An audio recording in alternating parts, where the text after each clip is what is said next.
ஓம் சாந்தி. எல்லோரும் குஷியாக இருக்கிறீங்களா?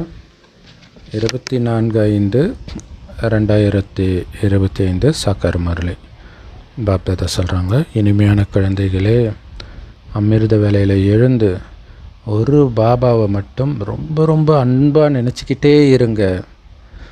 இல்லை எப்படி வேணாலும் நினைங்க. இதுக்கு முன்னாடி இருந்தது எப்படியெல்லாம் நீங்கள் இருந்தீங்க, இப்போ எப்படியெல்லாம் மாற்றி இருக்கிறாரு.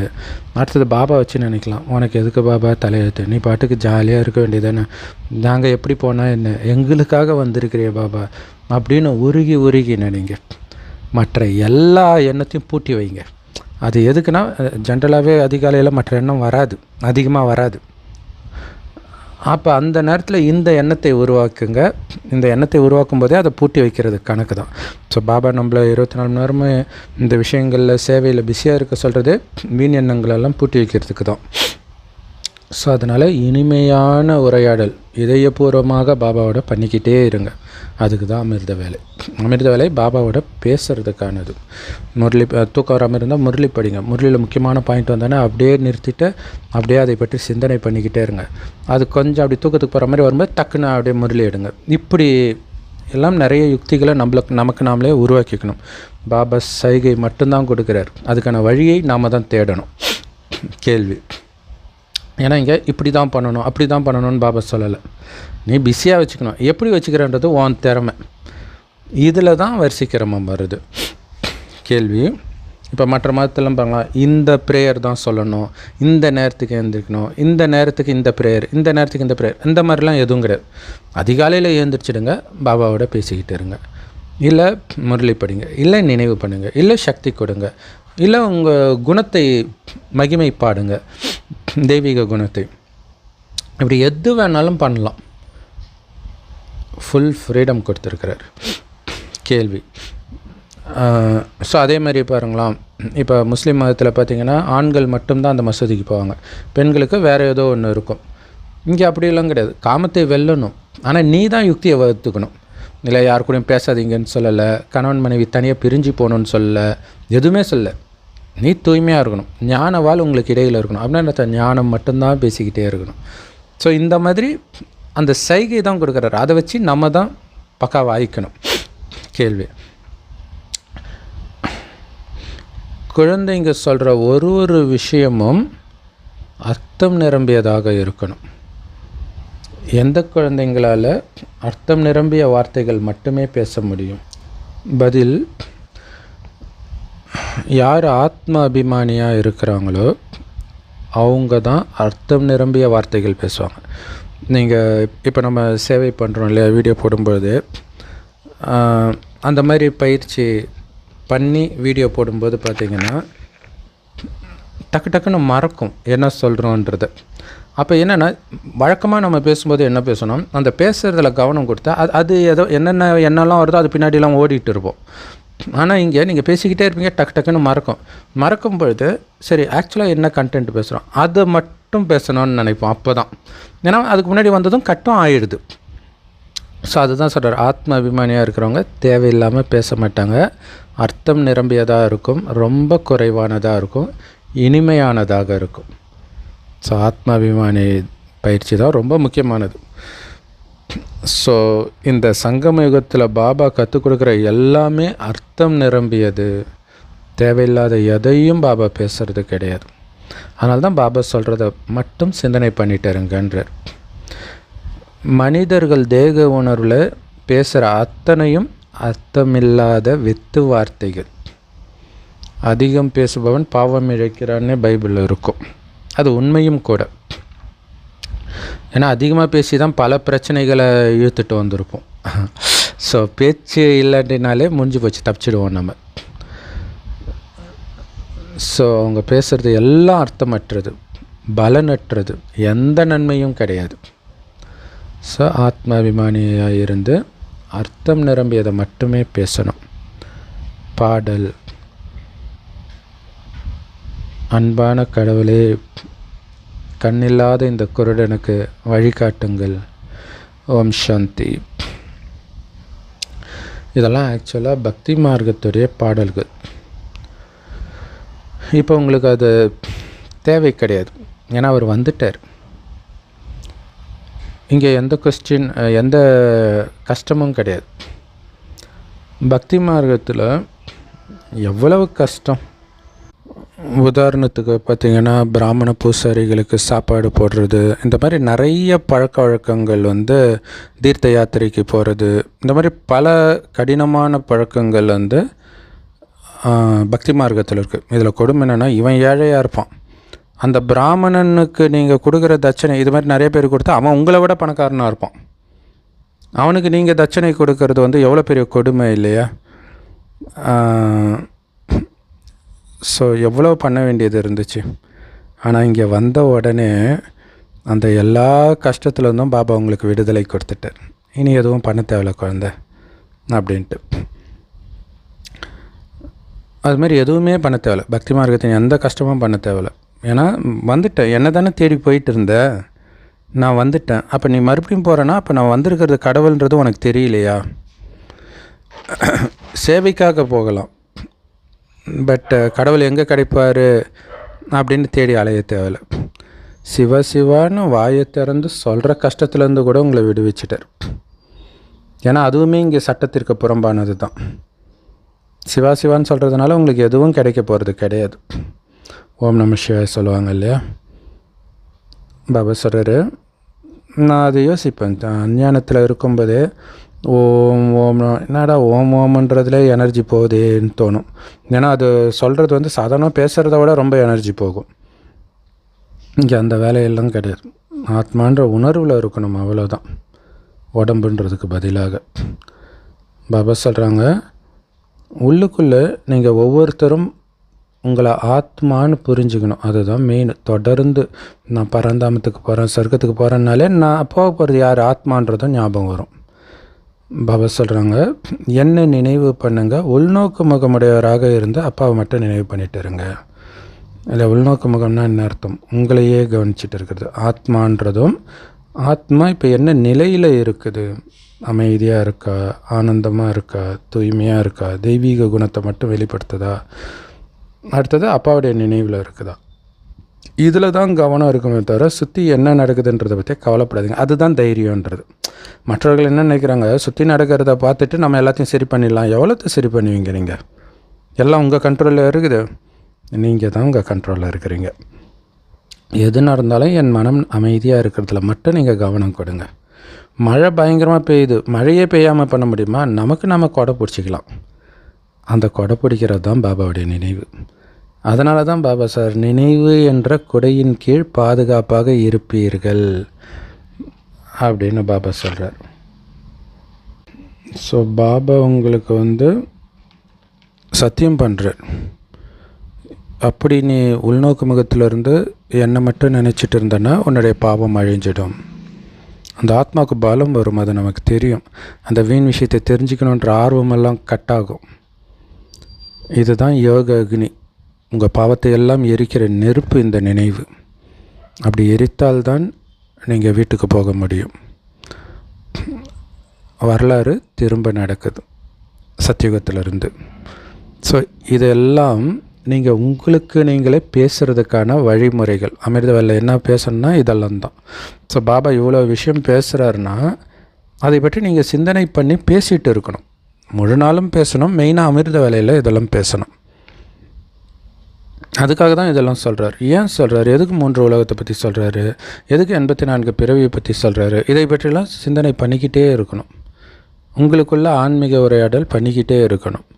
பாபா சொல்கிறாங்க, நான் ஒவ்வொரு கல்பத்திலும் உங்களுக்கு இந்த வழியை கற்றுக் கொடுக்குறேன். ஸோ இந்த மனித சிருஷ்டி மரம் அல்லது தேவதா மரம் இப்போ தான் கன்றா நடுறாரு இல்லையா, இது கொஞ்சம் கொஞ்சமாக வளரும். நான் குழந்தைகளை மாயின் பந்தனத்திலேருந்து விடுவிக்கிறதுக்காக வரோம் பார்த்திங்களா, அப்போ தான் மாயின் புயலே ஸ்டார்ட் ஆகும். அது வரைக்கும் ஸ்டார்ட் ஆகாது. காமத்தை விடணும்னு நினைக்க ஆரம்பிக்கும்போது தான் காமத்தை தூண்டக்கூடிய பல விஷயங்கள் நடக்கும். கோபத்தை விடணும்னு நினைக்கும் பொழுது தான் கோபத்தின் உச்சத்தை தூண்டுற மாதிரி ஏதாவது ஒன்று நடக்கும். பற்றே வேண்டான்னும் போது தான் புதுசாக பற்று உருவாகும். இது மாதிரிலாம் வந்துக்கிட்டே இருக்கும். கட் பண்ணிக்கிட்டே இருக்கணும். இதுதான் முக்கியமான விஷயம். ஸோ இது ஆக்சுவலாக ராமாயணத்தில் கும்பகர்ணன் தூக்கத்துலேருந்து எழுந்திரிப்பான் இல்லையா, எழுந்திரிச்ச உடனே அவன் மறுபடியும் தூங்க போகிறதுக்குள்ளே நான் கல்யாணம் பண்ணிடணும் சீதையை அப்படின்ட்டு ராவணன் முடிவு பண்ணி சீதைக்கு அழகழகான புடவை நகை எல்லாத்தையும் கொடுத்து அனுப்புவான். ஒரு பொண்ணை எடுத்துகிட்டு வருவாள், சூர்ப நகை தான் எடுத்துகிட்டு வருவாள், நிறையா இருக்கும். ஸோ இதெல்லாம் உனக்கு தான், அலங்காரம் பண்ணிட்டு வான்ட்டு டக்குன்னு சீதை எழுந்துச்சு எல்லாத்தையும் தூக்கி கட்டாசுவாங்க. ஸோ அப்போ என்ன அர்த்தம்னா, இந்த கலியுகத்தில் நான் சுகத்தை கொடுக்குறேன்னு மாயா எதெல்லாம் கொடுக்குதோ அத்தனையும் நீங்கள் கட் பண்ணிக்கிட்டே இருக்கணும், இல்லைன்னா மாட்டிக்குவீங்க. ஏன்னா அது உங்களுக்கு பந்தனம். அதுதான் முக்கியமான விஷயம். லஞ்சத்துக்கு கூட சொல்லுவாங்க இல்லையா, ஒருத்தங்கிட்ட லஞ்சம் வாங்கிட்டிங்கன்னா நீங்கள் அவனுக்கு அடிமைன்னு அர்த்தம். ஒருத்தர் உதவி பண்ணுறாங்க, அதை வாங்கிட்டிங்கன்னா கூட அதுக்கு நீங்கள் அடிமை ஆகிடுறீங்க. ஸோ அதை நீங்கள் கட் பண்ணணும். அதே மாதிரி தான் இங்கே மாயை உங்களுக்கு சுகத்தை கொடுக்குறேன்ட்டு உங்களை அடிமையாக்க ட்ரை பண்ணுது. அப்புறம் எங்கே நீங்கள் இங்கேருந்து தப்பிச்சு போக முடியும்? ஸோ அதுதான் மாயின் புயல். அப்போ தான் உங்களுக்கு எல்லா பக்கத்துலேருந்து அன்பு வரும், அப்படியே உங்களை ராஜா மாதிரி வச்சுக்கிறேன்னு சொல்லும். அப்பால் போ சாத்தானன்ட்டு நீங்கள் பாட்டுக்கு பாபாவை மட்டும்தான் நினச்சிட்டு இருக்கணும், வேறு எதையும் மைண்டில் விடவே கூடாது. தங்க யுகத்தில் எந்த பந்தனமும் இருக்காது. சங்கமயுகத்துடைய முழு அர்த்தம் இப்போ உங்கள் புத்தியில் இருக்குது. ஏன்னா சங்கமயுகத்தில் நீங்கள் பண்ணுற எல்லாமே அர்த்தம் நிரம்பியது. பக்தி மார்க்கத்தில் நீங்கள் பண்ணுற எதுக்குமே அர்த்தம் கிடையாது.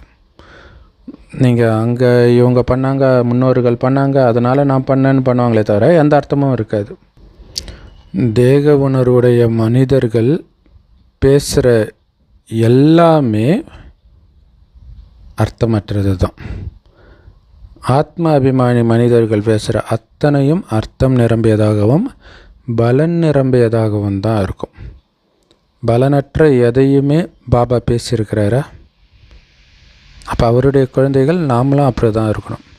அப்போ ஆத்மான்ற உணர்வு வந்துடுச்சினாலே உங்களுக்கு தெரிஞ்சிடும், ஆத்மா உணர்வில் நான் வந்திருக்கிறதே உடலை விட்டு கிளம்புறதுக்கு, சொர்க்கத்துக்கு போகிறதுக்கு. ஸோ அதை பற்றிய சிந்தனை மட்டுமே இருக்கும். உங்களுக்கு டக்குன்னு தோணும், நீங்கள் அப்படியே பேசிட்டு உங்களை மறந்து எதாவது பேசினா கூட, ஆமாம் நான் இதை ஏன் பேசிகிட்ருக்கிறேன், இப்போ இதை உடனே கட் பண்ணி தேவையானதை பேசணும் அப்படின்னு தோணும். பக்தி மார்க்கத்தில் எவ்வளோ கஷ்டங்கள். மனிதர்கள் என்ன நினைக்கிறாங்க அப்படின்னா, இந்த தீர்த்த யாத்திரைக்கு போகிறது, தானம் புண்ணியம் பண்ணுறது, தவம் பண்ணுறது, சாஸ்திரங்களை படிக்கிறது, இதெல்லாம் கடவுளை அடையிறதுக்கான வழிகள்னு புரிஞ்சுக்கிறாங்க. ஆனால் அப்படிலாம் யாரும் இப்போ வீட்டுக்கு போயிட முடியாதுன்னு நமக்கு தெரியும்.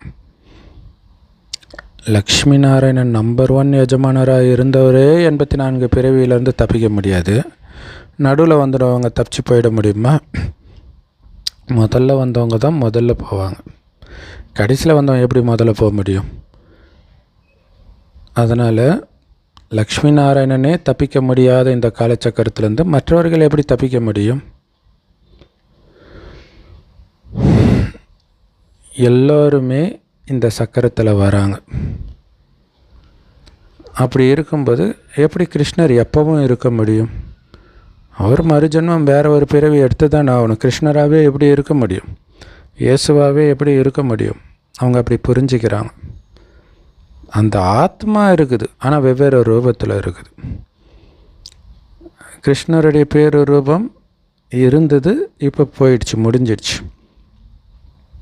எப்போவுமே அதே ரூபத்தில், அதே பேரில், அதே குணத்தில் இருக்கிறவர் சிவபாபா மட்டுமே. அவர் கூட இங்கே கிடையாது, பரந்தாமத்தில் தான் இருக்கார், சங்கமயுகத்தில் தான் வராரு. ஸோ இந்த விஷயங்களை எல்லாம் குழந்தைங்களுக்கு பாபா புரிய வைக்கிறாரு. இது படிப்பு.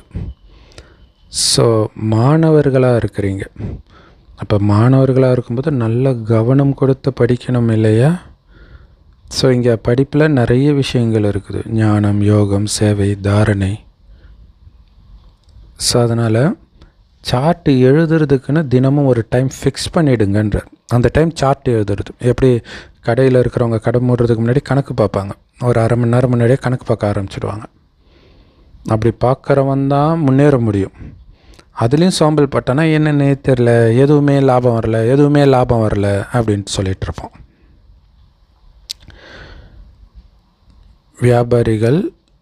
வியாபாரிகளுக்கு நிறைய பந்தனம் இருக்குது. ஆனால் வேலை பார்க்குறவனுக்கு எந்த பந்தனமும் கிடையாது. ஸோ ஏன் பந்தனம் கிடையாது? அவன் போகிறான், அந்த 8 மணி நேரம் வேலை பார்க்குறான், சம்பளம் வருது. ஆனால் அந்த கம்பெனி நஷ்டத்தில் ஓடனா அவனுக்கு என்ன? அதை விட்டுட்டு வேறு கம்பெனிக்கு போயிட போகிறான். ஆனால் பிஸ்னஸ் பண்ணுறவன் அப்படி கிடையாது. 24 மணி நேரம் அதையே சிந்திச்சிட்டு இருப்பான். ஒரு விதத்தில் அது ஒரு சிறை தண்டனை தான் அவனுக்கு. ஸோ அதை எதுக்கு சொல்கிறார் அப்படின்னா, நீங்கள் இந்த இடத்துல ஞானத்தில் பிஸ்னஸ் மேன் கிடையாது, வேலை பார்க்குறான், பந்தனத்திலேருந்து விடுபட்டு ட்ரஸ்டியாக இருக்கிறவங்க, அப்படி புரிஞ்சுக்கொண்டார். ஸோ இதன் மூலமாக பாபா கிட்டேருந்து வருமானம் வருது, அங்கே வியாபாரி. பட் இந்த இடத்துல வேலை பார்க்குறவங்க மாதிரி நீங்களும் பந்தனமற்றவராக இருக்கணும். அவங்க வேலையை முடிக்கிறாங்க, முடிஞ்சு போச்சு, அவ்வளோதான். அதில் லாபம் வந்தால் அவனுக்கு என்ன, நஷ்டம் வந்தால் என்ன? எஜமானர் சொல்கிறார், செஞ்சிட்டார், அவ்வளோதான். அவர் சம்பளம் கொடுத்துட போகிறார், அவ்வளோதான். அது அவருடைய பொறுப்பு. அதே மாதிரி தான் முஸ்லீம் மதத்தில் இருக்கும், அல்லாஹ் தக்க கூலி கொடுப்பார். அப்போ என்ன அர்த்தம்? நீங்கள் பணியால், எஜமானன் சொல்கிறத பண்ணிட வேண்டியதுதான். அவர் சொல்கிறார், நீங்கள் பண்ணுங்கள், உங்கள் புத்தியை யூஸ் பண்ணலை. இதை புரிஞ்சுக்கணும். வியாபாரி தான் புத்தியை யூஸ் பண்ணுவான், அந்த எஜமானன். ஆனால் கீழே இருக்கிறவன் அவன் சொல்கிறத கண்ணை மூடிட்டு பண்ணிவிடுவான். அது எதுக்கு பண்ணுறோம் எதுவுமே தெரியாது, அந்த மாதிரி இருக்கணும். ஸோ ட்ரஸ்டியாக இருக்கிறதுக்கான ஒரு மிகப்பெரிய யுக்தி இது. வியாபாரிக்கு பல கவலை இருக்கும் இல்லையா? நேரத்தில் அதை முடிக்கணும், கஸ்டமருக்கு கொடுக்கணும், எப்போ வந்தாலும் கஸ்டமருக்கு ரெடியாக அந்த பொருள் இருக்கணும். ஸோ அதனால் அவங்களுடைய புத்தி யோகம் பாபா குழந்தை ஆகியும் வியாபாரத்தில் இருக்கிறாங்கன்னா வெளியிலேயே சுற்றிட்டு இருக்கும். இங்கே வந்திருந்தாலும் ஐயோ இந்த நேரம் இவருக்கு கால் பண்ணனாரே, இவருக்கு இதை கொடுக்கணுன்னு, இதே தான் மைண்டில் இருக்கும். ஸோ அதனால் வியாபாரியாக இருக்கிறவங்க முயற்சி செஞ்சு நினைவுக்கு நேரம் ஒதுக்குங்க. ஆனால் ஒன்று, வியாபாரிகள் கூட ரொம்ப அப்படி பெருசாகணும்னு நினச்சா தான் இந்த பிரச்சனை. இருக்கிறத அப்படியே பார்த்துக்கலான்னு போது பெரிய பிரச்சனை கிடையாது. ஏன்னா எனக்கு தெரிஞ்சு அந்த மாதிரி எங்கள் ஊரில் ஒருத்தர் இருந்தார், பாபா குழந்தை அரிசி கடை வச்சுருப்பார். அவர் பாட்டுக்கு ஜாலியாக இந்த நேரம் முரளி தான் படிச்சுட்ருப்பார். அவங்கவுங்க ரெகுலராக வாங்குறவங்களுக்கு வீட்டில் போய் போட்டுருவார். ஸோ அதை ஒரு பெருசுப்படுத்தணும், அதை பற்றிலாம் அவர் யோசிக்கலை. நல்ல ஆத்மா. ஸோ எல்லா சேவைக்கும் வந்துடுவார் இல்லையா? அந்த பிஸ்னஸை பெருசாக நினச்சா வர முடியுமா? ஸோ பாபா நமக்கு தேவையானது கொடுத்துருவார் அப்படின்ட்டு இருக்கிற அந்த போதும் என்ற மனமே பொன் செய்யும் மருந்துன்னுவாங்க இல்லையா? ரொம்ப சூப்பரானது. ஸோ அதனால் நினைவு செய்வதற்கு கண்டிப்பாக நீங்கள் நேரம் ஒதுக்கணும். அதிகாலை நேரம் இதுக்கு ரொம்ப நல்ல நேரம். ஏன்னா அதிகாலையில் யாரும் வியாபாரம் பண்ண போகிறது கிடையாது இல்லையா? 10 மணிக்கு மேலே தான் கடை திறப்பாங்க. அதிகாலையில் எழுந்திரிச்சு நல்லா நினைவு பண்ணுங்க. அந்த நேரத்தில் வெளி உலக விஷயத்தெல்லாம் பூட்டி வச்சுடுங்கன்றார். அதை பற்றி யோசிக்காதீங்க, இது ஒன்லி பாபாவுக்கான நேரம், அவ்வளோதான். இல்லாட்டினா என்ன பண்ணுவீங்க? தூங்கிட்டு தானே இருப்பீங்க. தூங்கிட்டு இருக்கும்போது எதாவது நினைப்பீங்களா? அப்புறம் எதுக்கு பிஸ்னஸை பற்றி அந்த நேரம் நினைக்கிறீங்க? அந்த நேரம் பாபாவை நினைக்கணும், வேறு எந்த எண்ணமும் இருக்கக்கூடாது. வெறும் பாபா நினைவு தான். பாபாவுடைய மகிமையெல்லாம் எழுதுங்க இல்லையா? அப்படி அவங்க ஸ்ரீராம ஜெயம், ஓம் நம சிவாய, ஆனால் அவங்களுக்கு அர்த்தம் தெரியாது. நீங்கள் எழுதுங்க, அர்த்தத்தோடு பாபாவுடைய மகிமை என்னெல்லாம் இருக்குன்னு எழுதுங்க. சின்ன அஞ்ஞானத்தில் இருக்கும்போது பொண்ணை நினச்சி லவ் லெட்டர் எழுதுவான், கவிதை எழுதுவான். இப்போ எழுதுங்க அதை இல்லையா? பாபாவை நினைத்து உருகி எழுதுங்க. பாபா ஞானக்கடல், பதித்த பாவனர். ஆனால் அது கரெக்டாக இருக்கணும், அது ரொம்ப முக்கியம். பாபா நம்மளை உலகத்துக்கே எஜமானராக்கிட்டு இருக்கிறார். அவருடைய ஸ்ரீமத்தை நம்ம ஃபாலோ பண்ணணும். ஸோ இருக்கிறதுலே மிக உயர்ந்த ஸ்ரீமத் அல்லது கட்டளை என்ன அப்படின்னா மன்மனாபவ தான், வேறு ஒன்றும் கிடையாது. அவரை நினச்சிக்கிட்டே இருக்கணும். அவர் எவ்வளோ உயர்ந்தவர்னு நினைங்க, எவ்வளோ தூய்மையாக இருக்கிறாருன்னு நினைங்க, எப்படி கருணை கடலாக இருக்கிறாரு, இதெல்லாம் நினைங்க. இதில் இன்னொரு விஷயம் என்னென்னா, உலகத்தில் உள்ள அத்தனை பேரும் அவருடைய குழந்தை, ஆனால் பந்தனத்திலே சிக்கலை பாருங்கள் இல்லையா? பற்றற்ற அன்பு.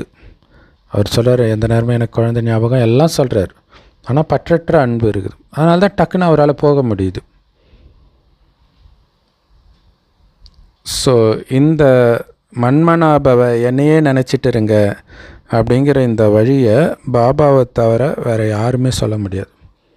ஒவ்வொரு கல்பத்திலும் தம பிரதானத்திலேருந்து சதா பிரதானம் ஆகிறதுக்காக நமக்கு இந்த கட்டளை கிடைக்கிது.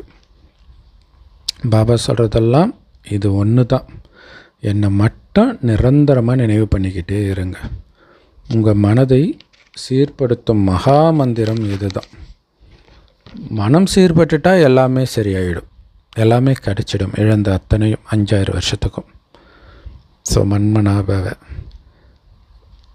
ஸோ இதை புரிஞ்சிக்கிட்டு நினைக்கிறதுல தான் சந்தோஷமே இருக்குதுன்றார். ஆரம்பத்தில் வந்து புள்ளியாக நினைக்கும்போது பெருசாக தெரியாது, ஏன்னா அவரை பற்றி நினைக்கணும், அது ஒன்று இருக்குது இல்லை. எம்ஜிஆரே யாருன்னே தெரியாத ஒருத்தன் நீ எம்ஜிஆரே பார்த்துட்டு இருந்தால் அவருக்கு என்ன தெரிய போகுது? இப்போ அவரை பற்றி தெரிந்தோ இதெல்லாம் பண்ணியிருக்காருன்னு நினைக்கும்போது அவங்களுக்கு கொஞ்சம் சந்தோஷம் வரலாம். அந்த மாதிரி கடவுளுக்கு உடம்பும் கிடையாது, வெறும் புள்ளியை பார்த்தா அவங்களுக்கு என்ன தெரிஞ்சிடும்? அப்போ அவரை பற்றி புரிதலோடு நினைக்க தான் அந்த சந்தோஷம் வரும். பாபா சொல்கிறாங்க, கலப்படமற்ற நினைவு இருக்கணும்.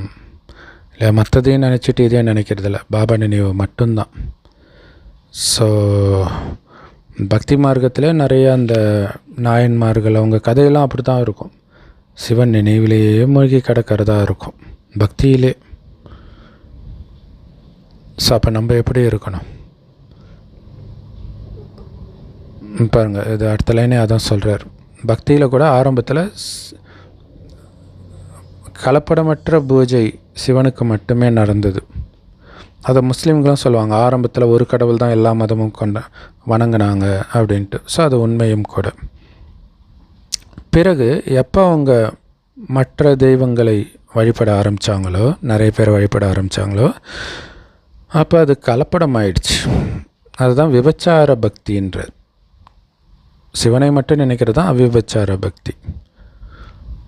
ஆரம்பத்தில் ஒருவருடைய பக்தி மட்டும்தான் நடந்துச்சு, ஒருவருடைய பூஜை தான் நடந்துச்சு. ஸோ இப்போ அதே மாதிரி ஞானம் ஒருவர்கிட்ட இருந்து கிடைக்கிது. ஸோ அந்த ஒருவர்கிட்ட இருந்து மட்டும்தான் நீங்கள் கேட்கணும். அந்த ஒருவரைத்தானே இதுக்கு முன்னாடி நீங்கள் பூஜை பண்ணிட்டு வந்தீங்க. அவரே வந்திருக்கிறார் அப்படின்னா அவர் சொல்கிறத தானே கேட்கணும்.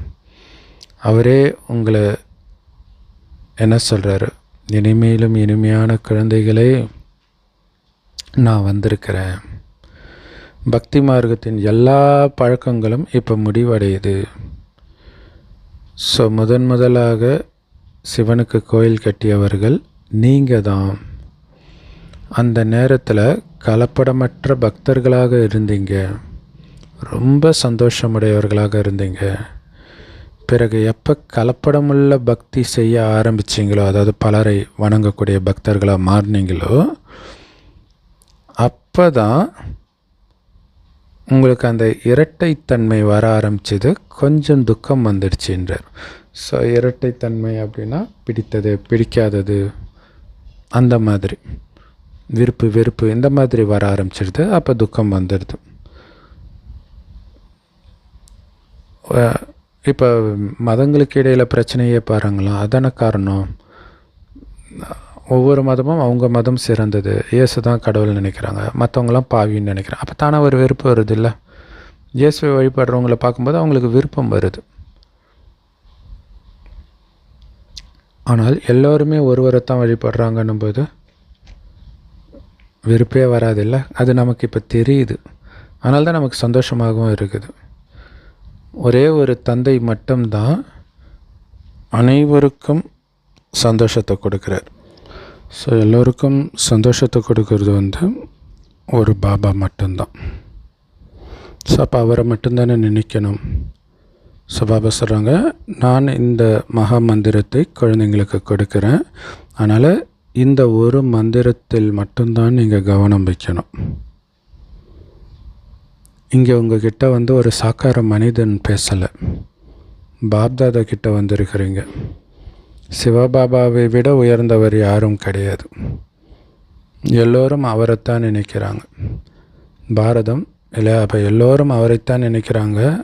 அவரை விட உயர்ந்தவர் யாரும் இல்லைன்னா அவர் சொல்கிறத தானே கேட்கணும். பாரதம் சொர்க்கமாக இருந்தது, லக்ஷ்மி நாராயணனுடைய ராஜ்யம் இருந்தது பாரதத்தில். இந்த லக்ஷ்மி நாராயணனை உலகத்தையே ராஜ்யம் பண்ணுற அளவுக்கு உயர்ந்தவர்களாக மாற்றினது யார்? பிற்காலத்தில் அவங்கள நீங்கள் பூஜையும் பண்ணுறீங்க. அந்த அளவுக்கு பூஜைக்குரியவராக அவங்கள மாற்றினது யார்? யாருக்குமே மகாலட்சுமி யாருன்னு கூட தெரியாது. மகாலட்சுமி ஆகிறதுக்கு முன்னாடி அவர்களுடைய முன்ஜென்மத்தில் மகாலட்சுமி என்னவா இருந்தாங்கன்னு தெரியாது. நமக்கு தான் தெரியும். அவங்க மகாலட்சுமி அதற்கு முன்ஜென்மத்தில் ஜெகதம்பா, உலகத்தின் தாய், ஜெகத்தின் தாயாக இருந்தாங்க. அதனால தான் வந்தே மாதரம்ன்றாங்க. வந்தே மாதரம்ன்றது அந்த தாய்க்கு வணக்கம்ன்றது தான் அர்த்தம். இது எப்படியோ முஸ்லீம்களுக்கு தெரியுது. அதனால் நாங்கள் வந்தே மாதரம் பாட மாட்டோம், இது கடவுளுக்கு இல்லை, இது இந்து தெய்வங்களுக்கு அப்படின்னு சொல்கிறாங்க. அது எப்படி அவங்க கண்டுபிடிச்சாங்கன்னு தான் தெரியல. ஆனால் கரெக்டாக கண்டுபிடிச்சிருக்கிறாங்க. இது அனைத்து தாய்மார்களாகிய உங்களுடைய மகிமை. இது வந்தே மாதரம்ன்றது ஒட்டுமொத்த உலகத்தின் மீது ராஜ்யத்தை நீங்கள் அடையிறீங்க. அதனால் பாரத மாதா அப்படின்னு சொல்கிறது ஒரே ஒருத்தருடைய மகிமை கிடையாது, உங்கள் எல்லாருடைய மகிமை. ஏன்னா நீங்கள் எல்லோருமே சிவபாபாவோடு யோகம் வைத்து சக்தி எடுத்த சிவசக்திகள். மமா மட்டும் கிடையாது இல்லையா? மாயா இப்படி சக்தி எடுக்கிறதுல தான் உங்களுக்கு தடையை ஏற்படுத்திக்கிட்டே இருக்கும். ஒரு யுத்தத்தில் யாராவது உங்களை பயங்கரமாக அடிச்சிட்டாங்க அப்படின்னா திரும்ப சண்டை போடுறதுக்கு உங்களுக்கு தைரியம் இருக்கணும். அந்த மாதிரி தான் மாயை உங்களுக்கு என்ன தடையை ஏற்படுத்தினாலும் எழுந்திரிச்சு அது மண்டையில் குத்தி உட்கார வைக்கணும். உங்களை அடித்தவன்கிட்ட நீங்கள் சிக்கிக்கக்கூடாது. இங்கே யுத்தம் மாயையோடு, மனிதர்கள் கிட்ட கிடையாது. இந்த மாதிரி பாபா வார்த்தை யூஸ் பண்ணுறது தான் மதங்களில் மனிதர்களுக்கு இடையில் சண்டைன்னு வெளிப்பட்டுருச்சு. அதான் பாபா சார் உங்களுடைய யுத்தம் மாயையோடு. இதை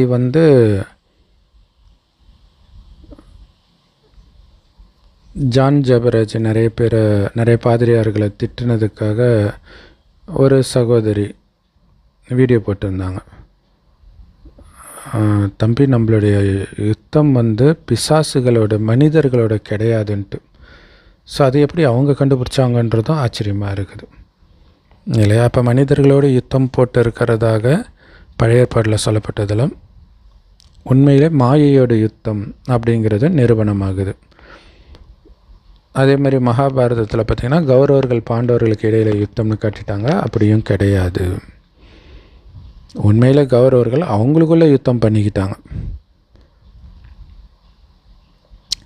அதனால தான் அதுக்கும் அவங்களுக்கும் சம்மந்தம் கிடையாதுன்ற எல்லாத்துலேருந்தும் நீங்கள் விலகி இருக்கிறீங்க.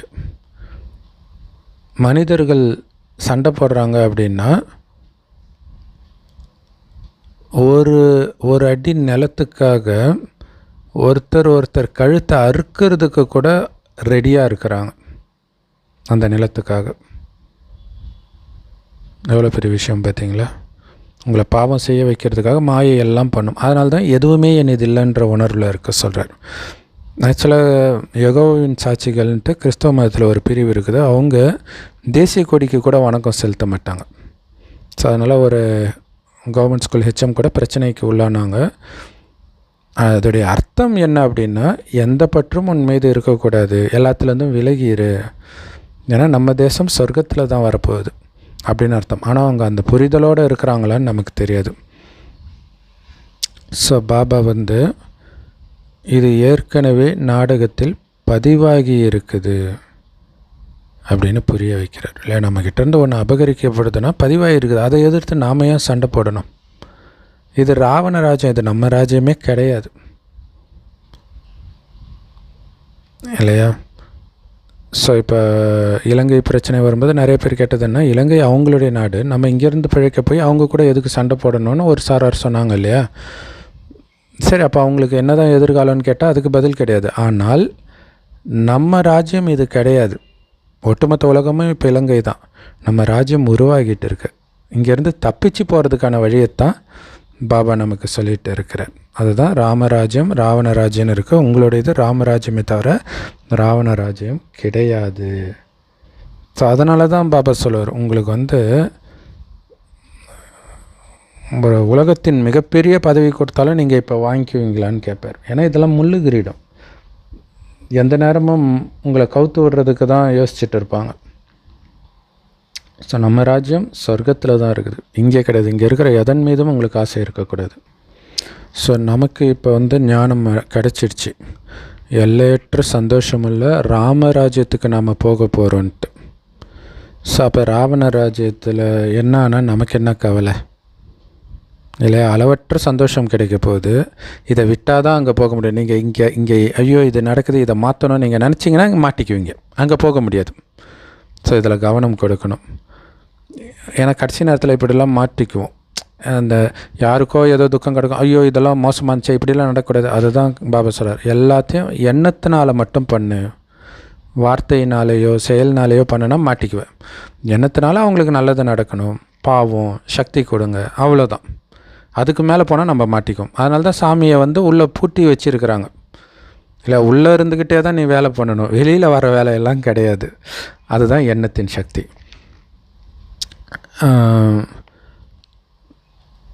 அதோடைய பேர் சுகதாமம், சொர்க்கத்தின் பேர். இல்லை, வெறும் சுகமே சுகம்தான் இருக்கும். ஸோ அதனால் சுகதாமம் அப்படின்னு சொன்னால் என்ன அர்த்தம்? அங்கே துக்கம் அசாந்தியோடைய பேரடையாளமே இருக்காது, வெறும் சுகம்தான். ஸோ அந்த மாதிரி சுகம் நிரம்பிய ராஜ்யத்தை கொடுக்கறதுக்கு தான் பாபா வந்திருக்கிறார். அப்போ குழந்தைங்க எவ்வளோ முயற்சி பண்ணணும்.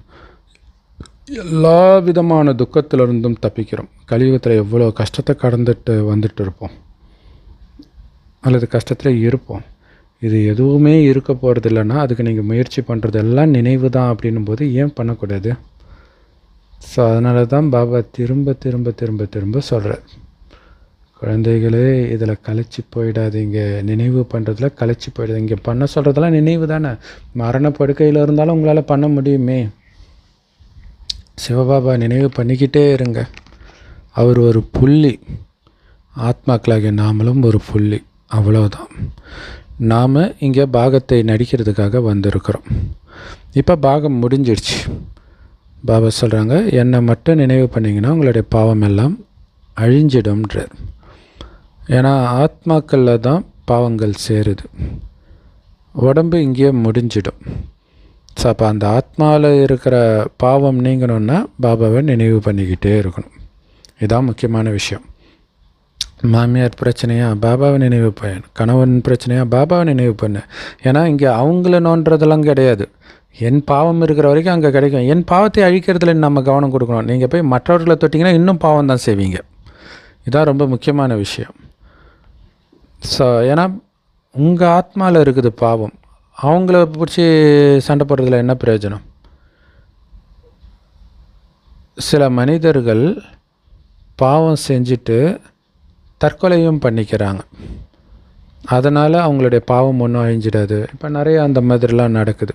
இப்போ சேலத்தில் கூட யாரோ ஒருத்தனை அந்த பொண்ணு ஏமாற்றிட்டான்ட்டு அந்த பொண்ணை கொலை பண்ணிட்டு இவனும் தன்னை அதை தற்கொலை பண்ணிக்கிறதுக்கு முயற்சி பண்ணுறான். அப்புறம் ஹாஸ்பிட்டலில் சேர்த்துட்டாங்க. ஸோ அப்போ அவங்களுக்கு தெரியுது அது பாவம்னு, அதனால் தற்கொலை பண்ணிக்கிறாங்க. பாபா சொல்கிறார், நீ தற்கொலை பண்ணுறதுனாலலாம் பாவம் அழியாது, பாவாத்மா அப்படின்னு சொல்லப்படுது இல்லையா?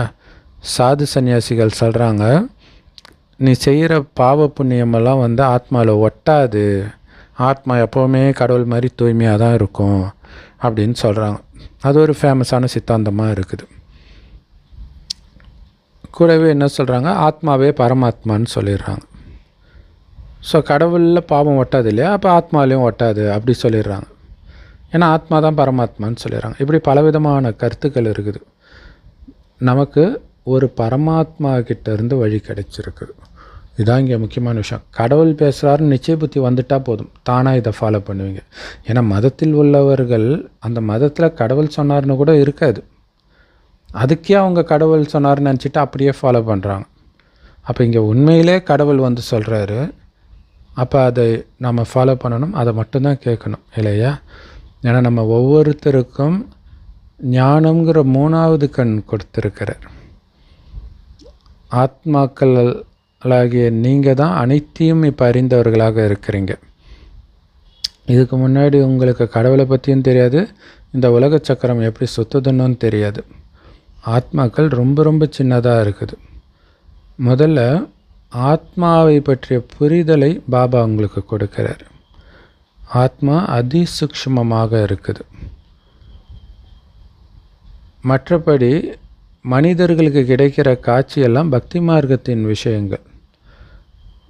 இல்லை விநாயகர் தெரிகிறாரு, ஆஞ்சநேயர் தெரிகிறாரு, அப்படிலாம் யாருமே கிடையாது.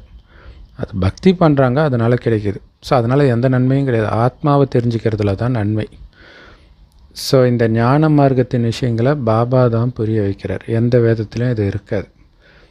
அவர் இந்த பிரம்மா பக்கத்தில் புருவமத்தியில் உட்காந்துக்கிட்டு இந்த ஞானத்தை சொல்கிறாரு. பிரம்மா பாபாவும் இதை டக்குன்னு புரிஞ்சிக்கிறார்.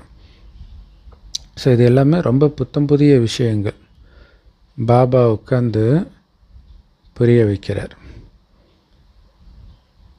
ஸோ பாபா சொல்கிறத மைண்டில் ஆழமாக தாரணை பண்ணுங்க, ஒருபோதும் மறக்காதீங்க. எந்த அளவுக்கு நீங்கள் பாபாவை நினச்சிக்கிட்டே இருக்கிறீங்களோ அந்த அளவுக்கு உங்களுடைய பாவங்கள் அழிஞ்சிக்கிட்டே இருக்கும்.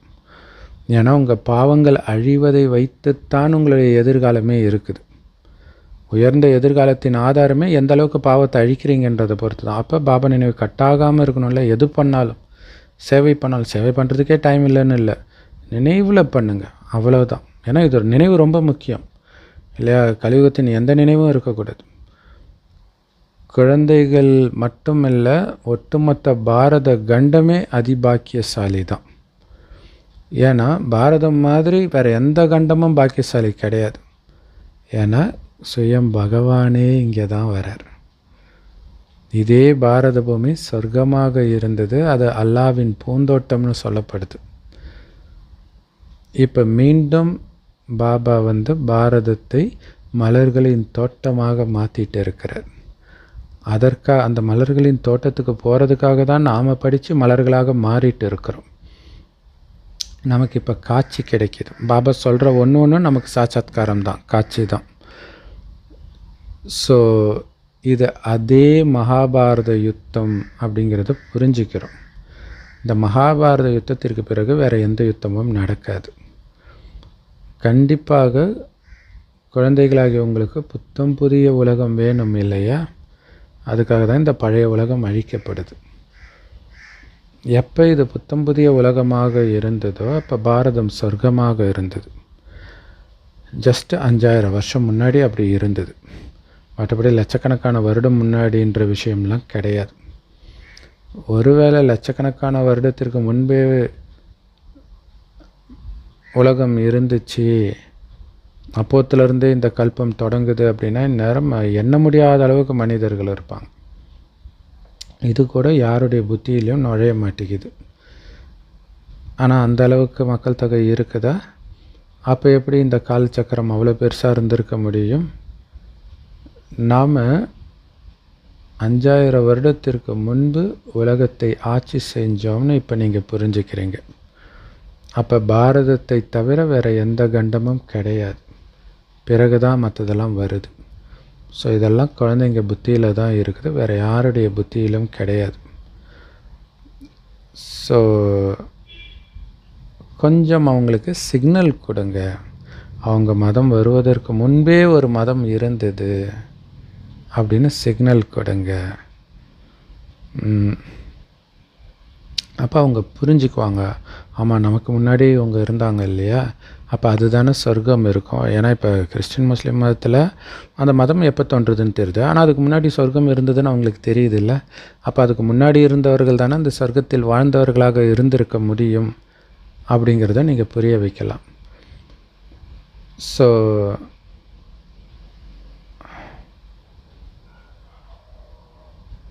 அந்த ஒரு ஆதி சனாதன தேவி தேவதா தர்மம்தான் உலகத்தை ஆட்சி செஞ்சது, சொர்க்கத்தில் இருந்தது. இப்போ அது முற்றிலும் மறைஞ்சிடுச்சு, அந்த தர்மமே இல்லை. ஸோ இப்போ யாருமே தன்னை தேவதா தர்மத்தை சார்ந்தவன் சொல்லிக்க முடியாது. அவங்க நாம் ஆதி சனாதன தேவி தேவதா தர்மத்தை சார்ந்தவர்களாக இருந்தோன்றதை அவங்க புரிஞ்சிக்கிறது கிடையாது. இப்போ அந்த தர்மம் எங்கே போச்சு, இந்து தர்மம் எங்கேருந்து வந்தது? ஸோ இதை பற்றி யாருமே சிந்திக்கவே மாட்டுறாங்க. பாபா ஞானக்கடலாக இருக்கிறாரு, ஞானத்தின் அத்தாரிட்டியாக இருக்கிறாரு அப்படின்னு நீங்கள் புரிய வைக்கலாம்.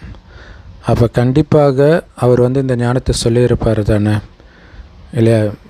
ஞானமே சொல்லாமல் ஞானம் இருந்து என்ன பிரயோஜனம்? இந்த ஞானத்தை எடுக்கிறதன் மூலமாக தான் சத்கதியே கிடைக்கும். இதை மேலே உட்காந்துக்கிட்டே உந்துதல் மூலமாகலாம் பண்ண முடியாது, ஞானத்தை கொடுக்க முடியாது.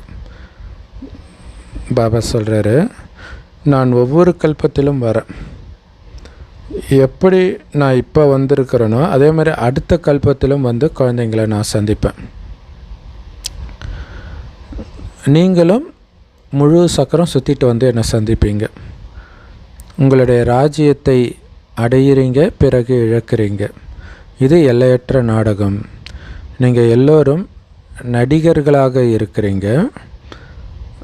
ஒருவேளை நடிகர்களாக இருக்கக்கூடிய ஆத்மாக்களுக்கே இந்த நாடகத்துடைய படைப்பாளர், இயக்குனர், முக்கிய நடிகரை பற்றி தெரியலன்னா அவங்க எதுக்கு பயன்படுவாங்க?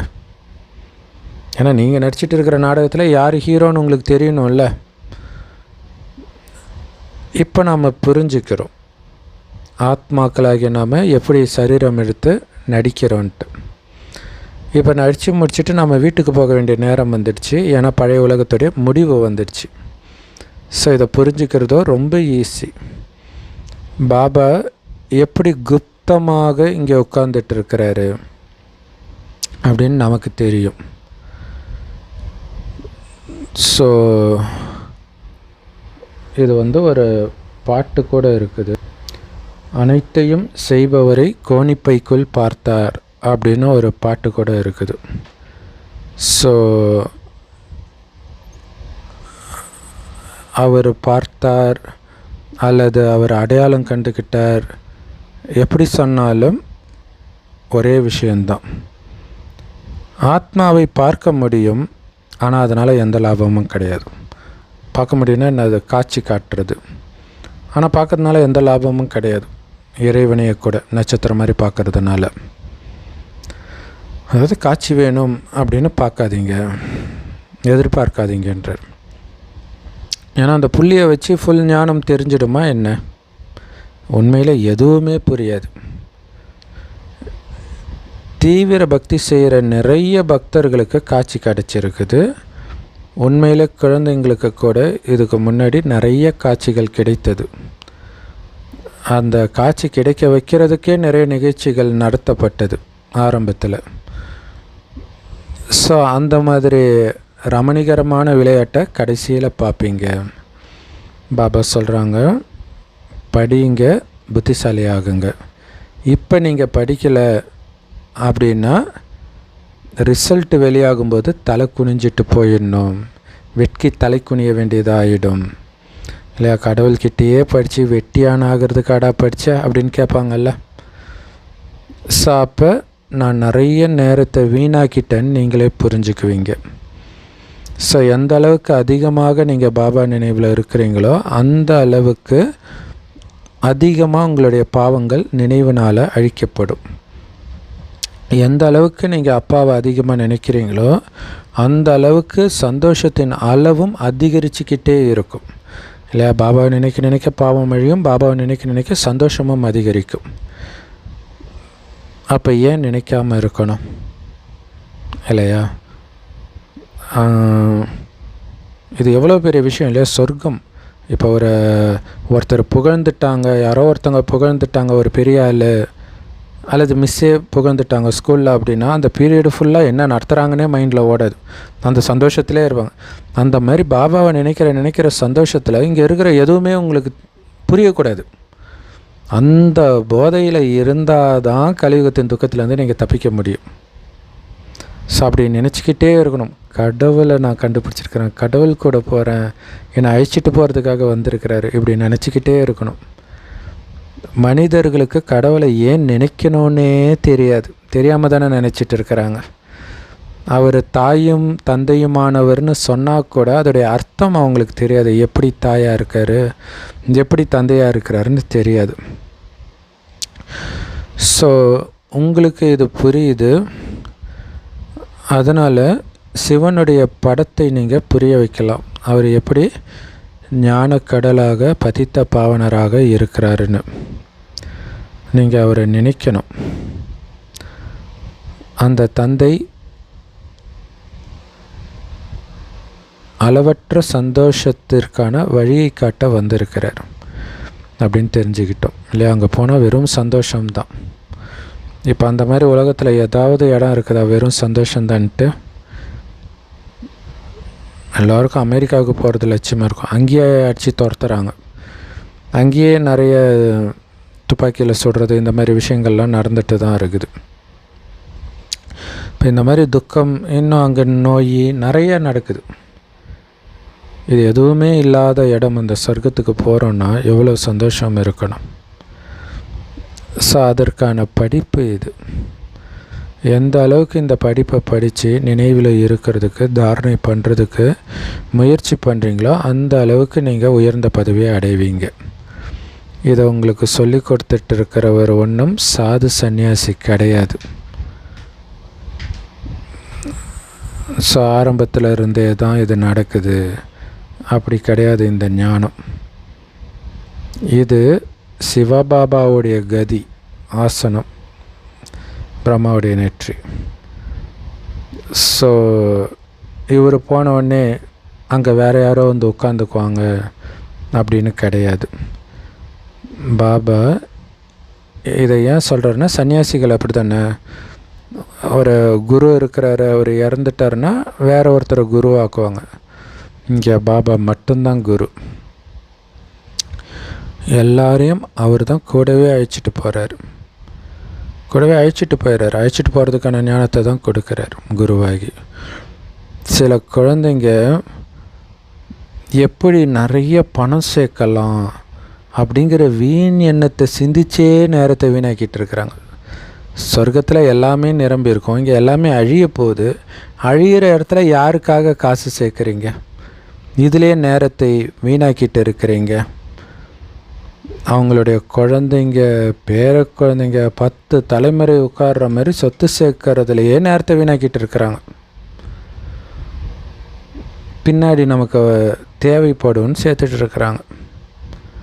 அவங்க பேங்க்கு லாக்கரில் சேர்த்து வைக்க விரும்புகிறாங்க, குழந்தைங்களுக்கு யூஸ் ஆகும்ன்ட்டு.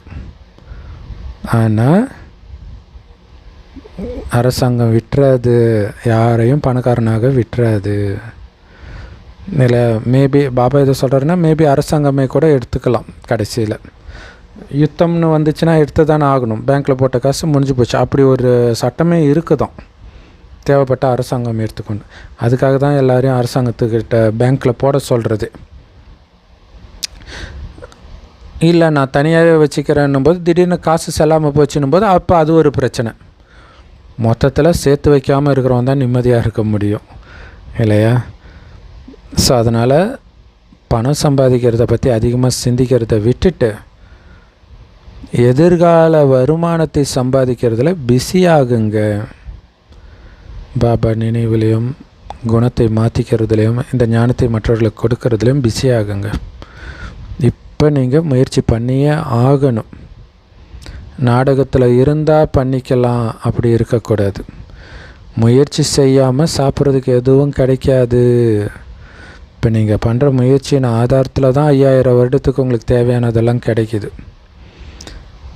ஒருவேளை அவங்க அதிர்ஷ்டத்தில் இல்லை அப்படின்னா தான் அதிர்ஷ்டத்தில் இருந்தால் பார்த்துக்கலான்ற எண்ணம்லாம் வரும் அவங்களுக்கு. ஒருவேளை அவங்களுடைய அதிர்ஷ்டத்தில் இல்லை அப்படின்னா என்ன ஈஸ்வரிய முயற்சி அவங்க பண்ணுவாங்க? யாருக்கு அதிர்ஷ்டத்தில் இருக்குதோ அவங்க இந்த விஷயங்களெல்லாம் நல்லா தாரணை பண்ணி மற்றவர்களையும் தாரணை பண்ண வைப்பாங்க. பாபா உங்களுக்கு ஆசிரியராகவும் இருக்கிறாரு, குருவாகவும் இருக்கிறார், மூணுமாகவும் ஒருவரே இருக்கிறார். அப்போ 3 பேரை கூட நினைக்க தேவையில்ல, ஒருத்தரே நினைக்கலாம். மொத்தத்தில் நினைக்கணும். ஏன்னா எல்லாமாகவும் நமக்கு அவர் தான் இருக்கிறார். மிக பிரியமானவர் இந்த அப்பா டீச்சர் சத்குரு தான். ஸோ அப்போ அவங்கள நினைவு பண்ணணும்ல. அப்போ 3 ரூபத்துலேயும் நாம் நினைக்கணும். ஆனால் 3மே ஒரே உருவத்தில் தான் இருக்கிறார். ஸோ பாபாவை நினைக்கிறதுக்கு, உங்கள் பாவத்தை அழிக்கிறதுக்கு, உயர்ந்த பதவி உங்களை அடைய வைக்கிறதுக்கு எத்தனை வழிகளை, எத்தனை யுக்திகளை கொடுத்துக்கிட்டே இருக்கிறார். ஸோ நீங்கள் சாது சந்நியாசிகளுக்கு கூட இன்விடேஷன் கொடுத்து வர வச்சு இந்த ஞானத்தை சொல்லலாம். ஸோ அற்புதமான முரளி, நிறைய ரகசியத்தை வெளிப்படுத்திய அன்பான பாப்தாதாவுக்கு அன்பு நினைவுகள் மற்றும் காலை வணக்கம். ஸோ உங்களுடைய எதிர்கால வருமானத்தை சம்பாதிக்கிறதுக்கு முயற்சி செய்வதிலேயே முழு நாளும் பிஸியாக இருக்கணும். ஸோ அதிர்ஷ்டத்தில் இருந்தால், நாடகத்தில் இருந்தால் பார்த்துக்கலாம் அப்படின்னு சொல்கிறத நிறுத்துங்க. அப்படி சொல்லிவிட்டு முயற்சி பண்ணுறதை நிறுத்திடாதீங்க. ஸோ நாள் முழுவதும் என்னென்ன பாவம் செஞ்சோம், மற்றவர்களுக்கு என்னென்ன துக்கத்தை கொடுத்தோன்றதெல்லாம் எழுதி வச்சுக்கோங்க, சார்ட்டு. ஸோ அப்போ தான் அடுத்த நாள் நீங்கள் அதை பண்ணாமல் இருப்பீங்க. பாபா கிட்ட அந்த தப்பெல்லாம் மறைக்காமல் சொல்லுங்கள். ஏன்னா பாபா கிட்ட நேர்மையான இதயம், சுத்தமான இதயம் இருக்கணும். அடுத்தது, அந்த ஒரு தந்தையின் நினைவிலிருந்து உங்களுடைய அனைத்து கணக்குகளையும் முடிச்சிடுங்க. ஸோ பவர்ஃபுல்லான வரதானம். உங்களுடைய கிரீடம் மற்றும் சிம்மாசனத்தை நிரந்தரமாக உங்கள் கூடவே வைத்து கொள்வதன் மூலம் நிரந்தர மற்றும் சகஜ யோகி ஆகுங்கள். அதுக்கு விளக்கம், நிகழ்காலத்தில் குழந்தைங்க எல்லார்கிட்டேயுமே பாபா கிட்டேருந்து அடைந்த கிரீடமும் சிம்மாசனமும் இருக்குது. இப்போ பாபா கிட்டேருந்து அடைந்த இந்த கிரீடமும் சிம்மாசனமும் தான் எதிர்காலத்தில் பல ஜென்மங்களுக்கு உங்களுக்கு கிரீடத்தையும் சிம்மாசனத்தையும் கொடுக்க போகுது. தங்க கிரீடத்தையும் தங்க சிம்மாசனத்தையும் கொடுக்க போகுது. அப்படின்னு அர்த்தம், ராஜ பதவி அடைய போகிறீங்க. ஸோ இப்போ என்ன கிரீடம் சிம்மாசனம் கொடுக்குறாரு? இப்போ ராஜா கிடையாது இல்லையா? இப்போ என்ன கிரீடம் கொடுக்குறாரு அப்படின்னா, உலக நன்மைக்கான பொறுப்புன்ற கிரீடம். அதாவது இந்த சேவை, உலக நன்மைக்கான சேவை நான் செய்யணும், எண்ணத்தினால, சொல்லுனால, செயல்னால. ஸோ இந்த கிரீடத்தை எப்போவுமே நீங்கள் அணிந்திருந்தால் என்ன சிம்மாசனம் கிடைக்குது? பாபாவுடைய இதய சிம்மாசனம் கிடச்சிருக்குது. ஸோ எப்போவுமே பாபா இதய சிம்மாசனத்திலே உட்காந்துட்ருக்கோம். அப்படின்னு அர்த்தம், பாபாவுக்கு பிடிச்ச மாதிரி மட்டுமே நடக்கிறது. ஸோ பாபா சொல்கிற மாதிரி நடக்கிற குழந்தை தான் பாபாவுக்கு பிடிக்கும். அந்த குழந்தை தான் பாபா இதயத்தில் உட்கார முடியும் இல்லையா? ஸோ அப்படி நிரந்தரமாக பாபா இதய சிம்மாசனத்தில் உட்காந்துட்டு உலக சேவைன்ற கிரீடத்தை அணிந்தவர்களாக இருந்தால், அந்த பொறுப்பு கிரீடத்தை அணிந்தவராக இருந்தால், தானாகவே நிரந்தர யோகியாகவும் சகஜ யோகியாகவும் இருப்பீங்க. நான் பாபா இதயத்தில் உட்காந்துட்டு இருக்கிறனாலே பாபா நினைவு இருக்க தானே போகுது. ஸோ பாபாவுடைய சேவையை செய்கிறன்னும் போது நிரந்தர நினைவு ஈஸியாக இருக்க தானே போகுது. ஸோ அப்போ இதில் கஷ்டப்பட்டு உழைக்கிறதுக்கான வேலையே கிடையாது. ஏன்னா முதல்ல பாபா இதயத்தில் உட்காந்துருக்குறீங்க. இதை விட நெருக்கமாக எப்படி உட்கார முடியும்? ஸோ இதோடைய நினைவு பார்த்திங்கன்னா, சிவனுக்கு பதிலாக அங்கே விஷ்ணுவை காட்டிட்டாங்க. அதாவது நாராயணனுடைய நெஞ்சில் மகாலட்சுமி குடிக்கொண்டிருப்பாள் அப்படின்ட்டு அந்த சிலையில் ஏதோ ஒன்று, அந்த நெஞ்சில் ஏதோ வித்தியாசமாக இருக்கும். அங்கே வந்து மகாலட்சுமி இருக்கிறாங்களாம். ஸோ அப்போ பாபா இதயத்தில் நம்ம உட்காந்துட்ருக்குறோம், மிக உன்னதமான இடத்துல உட்காந்துட்ருக்குறோம். அப்போ எவ்வளோ நெருங்கிய உறவு அது. தானாகவே அவருடைய நினைவு இருக்கும். ரெண்டாவது, பாபாவோடு இணைந்து உலக சேவை செய்யும்போது கொஞ்சம் நெஞ்சம் பிராப்தியாக கிடைக்கும், அளவற்ற பிராப்தி. அதான் பாபா சொல்கிறார், எங்கே பிராப்தி இருக்குதோ அங்கே தானாக நினைவு இருக்கும். பாபா முரளிக்குள்ளே சொன்னார் இல்லையா, வியாபாரிகளால் பாபாவை நினைக்க முடியாது. எந்த நேரமும் அந்த வியாபாரம், லாபம் இதை பற்றி, ஏன்னா அங்கே ஒரு பிராப்தி கிடைக்கிது, அழியக்கூடிய பிராப்தி. அதனால் புத்தி அங்கே போகுது. இங்கே அழிவற்ற பிராப்தி கிடைக்கிது சேவை செய்கிறதன் மூலம். இப்போ தானாகவே உங்களுடைய புத்தி அங்கே தான் இருக்கும், இயல்பான நினைவு இருக்கும். செம பவர்ஃபுல் வரதானம் ஸ்லோகன். ஸோ சேவைக்கும் சரி, சுய புருஷார்த்தத்துக்கும் சரி, என்னென்ன திட்டம் போட்டிங்களோ அதை தெளிவான புத்தியோட நடைமுறைப்படுத்தினீங்கன்னா தானாக வெற்றி கிடைக்கும். புத்தி தெளிவாக இருக்கணும். இதை பாபா டச் பண்ணார். இதை தான் நான் பண்ண போகிறேன், வேறு எதை பற்றியும் நினைக்கிறது கிடையாது. எந்த விஷயம் மைண்டுக்குள்ளே அனுப்பலைன்னா சுய புருஷார்த்தமும் வெற்றியடையும், சேவையாக இருந்தாலும் வெற்றியடையும். அவ்யக்த இஷாரா. தூய்மை மற்றும் ஆன்மீக ராயல்ட்டியின் பர்சனாலிட்டியை தாரணை செய்யுங்கள். பாபா சொல்கிறாங்க, செம பவர்ஃபுல்லான அவ்யக்த இஷாரா இது. எங்கே அழுக்கு இருக்குதோ அங்கே துக்கம் அசாந்தி வந்தே தீரும்ன்றார் இல்லையா. அழுக்கு இருந்தாலே அங்கே துக்கம் அசாந்தி இருக்கும். எங்கே அழுக்கே இல்லையோ அங்கே துக்கம் அசாந்தி இருக்க வாய்ப்பே கிடையாதுன்றார். செம்ம சூப்பர் இல்லை. இப்போ உலகத்தில் எல்லாம் கஷ்டப்படுறதுக்கு காரணம் அங்கே அழுக்கு வந்துடுச்சு, தூய்மை இல்லை, அதனால தான் துக்கம். ஸோ நீங்களும் மாஸ்டர் பதித்த பாவனர், தூய்மை ஆக்குபவர்கள். பதித்த பாவனர்னா, பதித்தம்னா அழுக்கு, பாவனம்னா தூய்மை. பதித்த பாவனர்னா அழுக்காக இருக்கிற ஆத்மாக்களை தூய்மை ஆக்குபவர், அது பாபா. நாம் மாஸ்டர் பதித்த பாவனர், அந்த பதித்த பாவனருடைய குழந்தைங்க நாம் எல்லோரும். அப்படின்னா என்ன அர்த்தம்? மற்றவர்களை தூய்மைப்படுத்துகிறவங்க. அப்போ மற்றவர்களை யார் தூய்மைப்படுத்துகிறாங்களோ அவங்க கண்டிப்பாக தான் தூய்மையாக தான் இருப்பாங்க இல்லையா. அதனால தானே பாபா வந்து தூய்மையாக்க வர்றாரு, ஏன்னா அவர் தூய்மையாக இருக்கிறார். ஸோ அப்படிப்பட்ட தூய்மையாக்கக்கூடிய ஆத்மாக்கள் எப்போவுமே தங்களோட அமைதியும் ஆனந்தத்தையும் வச்சுருப்பாங்க. ஏன்னா தூய்மை இருக்கிற இடத்துல அமைதியும் ஆனந்தமும் கூடவே வந்துடும். ஸோ இருக்கிறதுல மிகப்பெரிய விசேஷத்தன்மை, மகான் தன்மைன்றதே தூய்மையாக இருக்கிறது தான். அதனால தான் மனிதர்கள் இந்த தூய்மைக்கு முன்னாடி தலைவணங்குறாங்க. சபரிமலைக்கு போகிறதுக்கு தூய்மையாக இருக்கிறாங்கன்னா அவங்கள சாமி சாமின்றாங்க. போகிற வழியில் பாத பூஜை பண்ணுவாங்க ரோட்டில் இருக்கிறவங்கெல்லாம். ஸோ அந்த தூய்மைக்குத்தான் அந்த மரியாதை. ஸோ அதனால் தூய்மைக்கு மரியாதையும் இருக்குது. தூய்மை இருந்தால் துக்கம் அசாந்தியே வராது. அப்போ உலகம் அழியும் போது நான் என்ன ஆகிடுவோம், ஏன் பயம்? நீங்கள் தூய்மையாக இருங்க, ஒன்றும் ஆகாது, முடிஞ்சு போச்சு. அதாங்க ரகசியம். நீ தூய்மையாக இல்லைன்னா தான் பயப்படணும். தூய்மையாக இருங்க, எதுவுமே உங்களுக்கு பிரச்சனையாக இருக்காது. ஸோ செம பவர்ஃபுல்லான சிக்னல் இது. தூய்மையாக இருக்கிறதுக்கு ஒரு மிகப்பெரிய காரணம். ஏன்னா உலக அழிவின் போது எப்படி இருக்கும், திரும்புகிற பக்கமெல்லாம் பார்க்குறோம். நீங்கள் தூய்மையாக இருந்தால் உங்களுக்கு ஒன்றும் ஆகாது. ஏன்னா பாவத்தையெல்லாம் எரித்த பிறகு நமக்கு எதுக்கு தண்டனை? Om Shanti. Love you Bap Dada. Thank you Bap Dada. குஷியாக இருங்க, குளிர்ச்சியாக இருங்க.